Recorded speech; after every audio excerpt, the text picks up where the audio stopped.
Nós estávamos vendo explicações do Alter Rebbe do Rav Shneur Zalman a respeito do Shabbat, seu lado místico espiritual, e ele estava nos elaborando o conceito trazido na Kabbalah do que ocorre no Shabbat, o efeito espiritual do Shabbat, de Aliyat Olamot, quando há uma elevação de todo o universo, de todos os mundos espirituais e o material.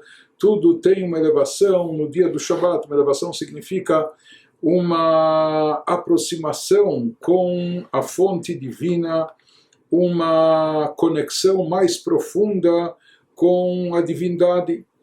Ele estava nos explicando em termos espirituais o que acontece no dia do Shabbat.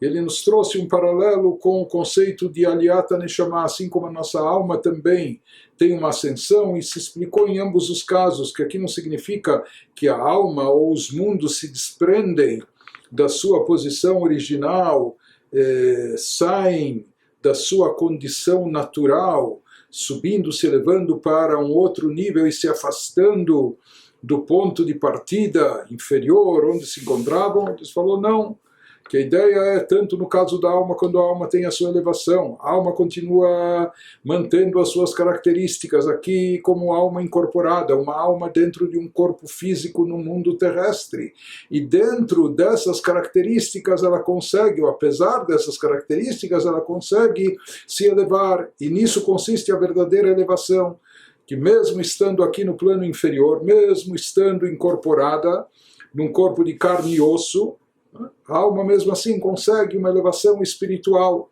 Mesma coisa em relação aos mundos que se elevam no dia do Shabbat. Não significa que os mundos deixam de estar na sua condição básica natural, de o nosso mundo especificamente de um mundo físico, terrestre e material. Não, ele continua dentro dos seus padrões, dentro das suas características, mas com essas características mesmo ele consegue se elevar, ou seja, a própria matéria se eleva, a própria matéria fica mais espiritualizada. O mundo terrestre e material como ele se anula diante de Deus. Isso significa a elevação dos mundos. Os mundos continuam sendo mundos como eles são, mas eles têm uma acentuada elevação no dia do Shabbat. E o Alter Rebbe estava nos trazendo um exemplo para ilustrar isso melhor, para aproximar isso do nosso conhecimento. Vamos projetar as coisas como funcionam dentro de nós, dentro do ser humano. E uma vez que está escrito que o ser humano foi criado à imagem de Deus, ou assim diz o versículo bíblico, Mipsari echze Eloká, da minha carne eu posso ver e contemplar, posso entender divindade também. Por isso, várias vezes na Hassidut nós nos remetemos a exemplos que falam do ser humano ou da atuação da sua alma para projetar isso depois, para entender melhor como as coisas acontecem no âmbito cósmico dentro da atuação de Deus no universo. Então ele nos diz, o Alderach Mashal Me'adam She'asai Zemelachá. Vamos tomar como exemplo uma pessoa que está envolvida e bem envolvida em um trabalho. Como por exemplo, um escritor, ele está se concentrando, está escrevendo um conto, ele está se concentrando naquela obra, em transcrever as ideias, colocá-las no papel. Então, o que acontece naquele momento? Esse escritor, como outro trabalhador, ele tem o intelecto. O seu intelecto, em geral, é uma mente aberta para uma série de coisas, de diversos assuntos, etc. Mas aqui, naquele momento, naquele trabalho, a sua mente está concentrada especificamente naquele conto, naquela obra que ele está redigindo. Então, o que ocorre? Na verdade, o seu intelecto, nesse momento, está rebaixado e investido naquele trabalho específico e não em outros. Ele está concentrado naquilo e, basicamente, ou apenas naquilo. Então aqui é necessário ele rebaixar o seu intelecto, significando que ele investe e reveste a sua mente naquele assunto, prendendo naquele assunto. É claro que isso se aplica só no exemplo para nós seres limitados, que não podemos pensar em duas coisas ao mesmo tempo, e quando o nosso pensamento está preso a um determinado tema, então isso já exclui ele de outra área, não é? Naturalmente tudo isso em relação a Deus, que é infinito e ilimitado, não se aplica, mas como nós falamos, estamos elaborando o exemplo apenas para tentar aproximar um pouco mais esse conceito à nossa mente. De qualquer forma, seguindo no exemplo, na metáfora, então no caso do escritor, ou no caso do homem que está trabalhando, é necessário ele rebaixar o seu intelecto até ele se concentrar o seu pensamento, os seus atributos naquele tema. Então primeiro ele se concentra intelectualmente e até se concentra emocionalmente. Como nós falamos, se é um escritor ou um poeta que está escrevendo uma poesia, ele precisa concentrar a sua mente e o seu coração naquilo. Tanto o seu intelecto como também os seus sentimentos. Mas depois ele precisa concentrar mais ainda, fazer com que essa energia intelectual e emocional dele desça até a prática. Não é? Que ele tome a pena, tome a caneta na mão e comece a escrever. Isso é a ação prática derivada, o que vai expressar aquilo que está no seu pensamento e aquilo que está no seu sentimento. Então, assim ele realiza a sua obra, o seu trabalho, assim ele escreve aquele conto, aquele poema. O que acontece quando ele conclui, ou quando ele interrompe e cessa o seu trabalho? Então, quando ele interrompe e cessa o trabalho, por assim dizer, ele agora pode descansar.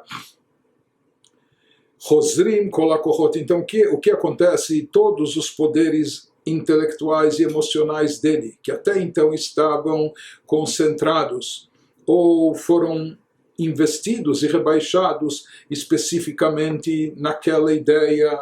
Então, o que ocorre quando ele concluiu aquele trabalho, aquela ideia? Então as suas forças voltam ao estado original, elas voltam a se elevar. Isso significa a pessoa está repousando, a pessoa está voltando a si. Enquanto na hora do trabalho da obra ele estava concentrado naquilo, especificamente naquilo, os seus poderes estavam rebaixados e voltados para aquela tarefa ou aquela missão. Quando ele conclui, se fala que ele descansa, o que significa que daí todos os seus poderes voltam à sua plenitude, eles voltam, como nós falamos, a pessoa tem a mente aberta que possibilita ele pensar ou usar o seu intelecto em diversas coisas de distintas áreas, e não especificamente só naquele trabalho que ele estava fazendo.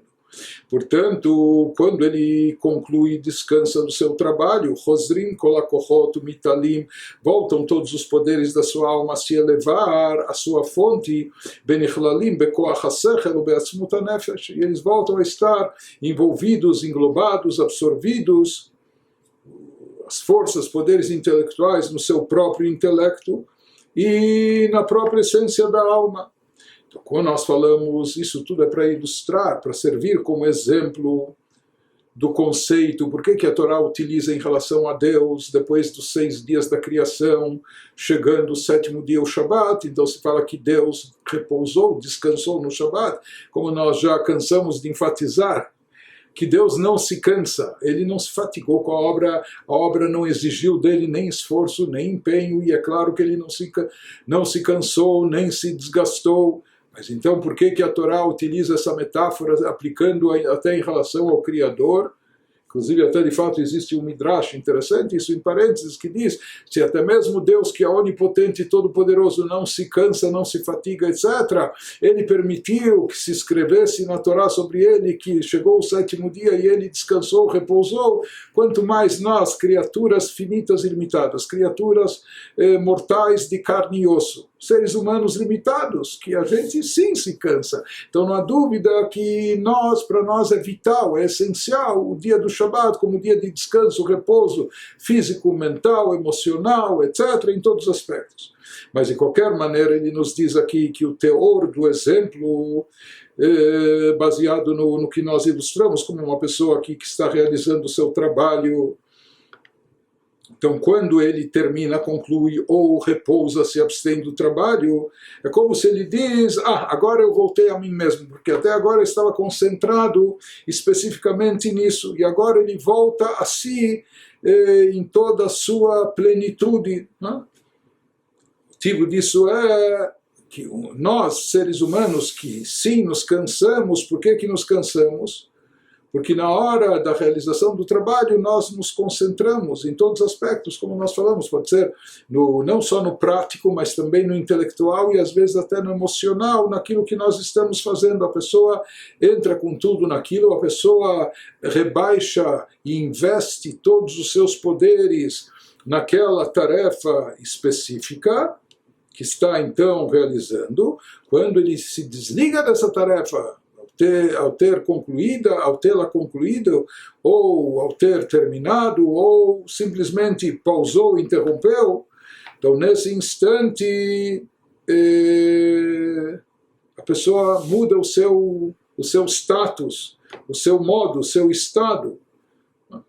Até então talvez ele estava se esforçando, se concentrando só naquilo, esse rebaixamento de forças lhe trazia esse cansaço. Quando ele termina o seu trabalho, todas as suas forças, a pessoa, como assim por assim dizer, se recompõem, porque as suas forças voltam para a origem, onde elas ficam disponíveis para todo tipo de ação e atividade.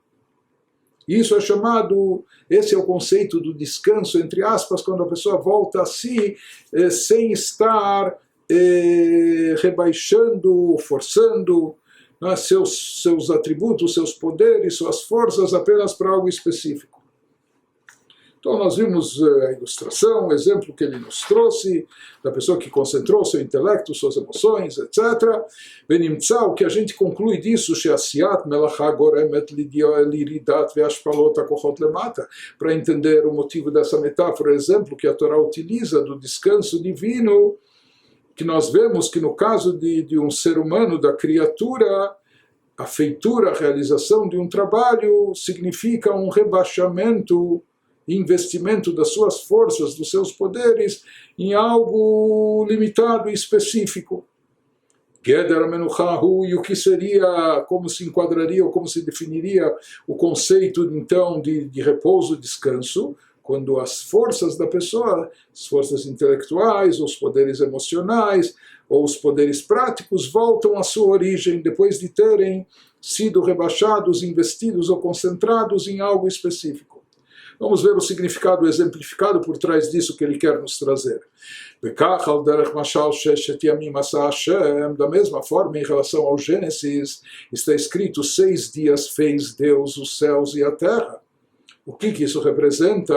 Hainu yeridat ha-chokhmah ve'amidot al-yedei kama tzimtzumim leitlabesh ba'asara ma'amarot kulei. Como nós já dissemos, tudo o que aconteceu nos 6 dias do Gênesis envolveu grandes tzimtzumim, grandes encobrimentos e condensações da luz divina.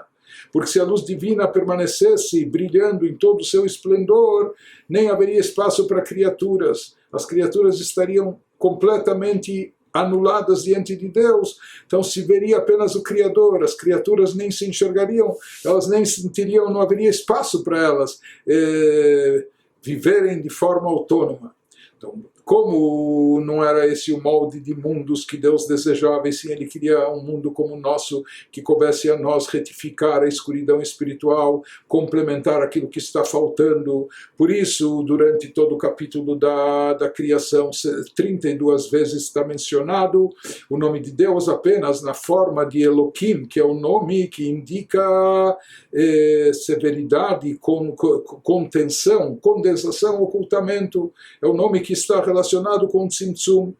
Hainu yeridat ha-chokhmah ve'amidot al-yedei kama tzimtzumim leitlabesh ba'asara ma'amarot. Então se diz que aqui, nos 6 dias da criação, as forças divinas foram rebaixadas, Deus estava se autoimpondo limites, ele estava impondo uma autolimitação para que sua luz não se expandisse, sua energia não se propagasse ad infinito. Deus é infinito, ilimitado. Então aqui estava havendo uma condensação nesses 6 dias. Inclusive o Zohar comenta, está escrito 6 dias, Sheshet Yamim Asa Hashem, Deus fez, ele fala, não está escrito que Deus fez em 6 dias. O Zohar explica que esses 6 dias fazem alusão aos 6 atributos de ordem emocional divina, que cada um desses atributos prevaleceu em um dos dias do Gênesis. No primeiro dia, o que predominava era o atributo de Chesed, de bondade. No segundo dia, na segunda-feira, o que predominava era o atributo de Gevurah, de rigor, severidade e assim por diante. Mas, de qualquer forma, esses 6 atributos divinos que estavam atuando na semana da criação e continuam renovando a criação depois, todos eles estavam condensados, limitados, diminuídos pelo tzimtzum, pela condensação e ocultação da luz divina.